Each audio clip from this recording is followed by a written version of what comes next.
Mark, yeah, just been asked about your record against Everton, which I think is 3 wins out of 4. But your record against Koeman in the same period, I think he's got 3 wins to your 2. When you look at these games, do you sort of like consider the team you're playing or the manager behind it, which is probably the most important? Well, you look at all things really.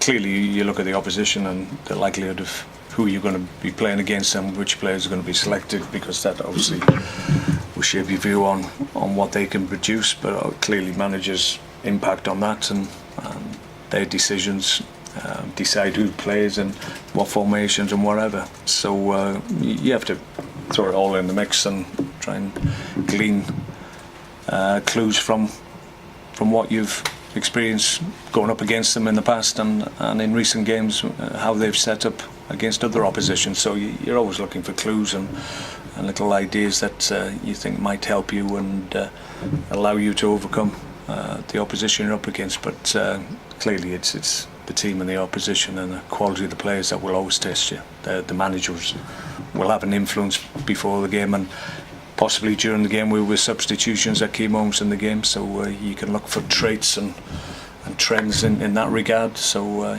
there's always clues from other managers and their tendencies in terms of what they do at certain times in games. In particular, they turned over West Brom at the Hawthorns last week. Have you learnt anything from that game particularly? Yeah, clearly we look at 3, 4, 5 games prior to the one that we get involved in, so there'll be lots of information that we'll go through before the weekend, and the players themselves will be given that and fed that back. So come the game, they should have all the information that they need, and there shouldn't be any surprises. But football's a sport, it's a fluid game, so you can never legislate for everything that will happen, but you just got to try and preempt as many things as you can, and hopefully that's enough.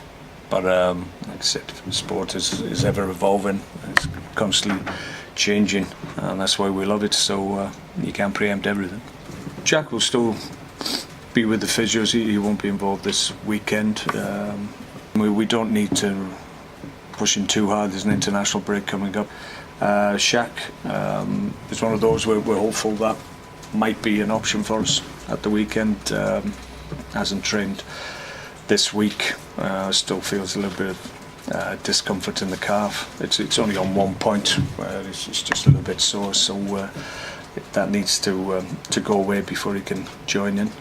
Glenn Johnson, we're just being maybe a little bit overcautious just because of the nature of the injury that he's had, and they have a tendency to reoccur, so we've got to be a little bit more careful with Glenn. But the hope is that he'll have a clear week of training. He's trained Monday and Tuesday. He'll train again today, so hopefully if he gets a good week's training, we'll take a view next week. Okay. Cheers. No problem. Thank you.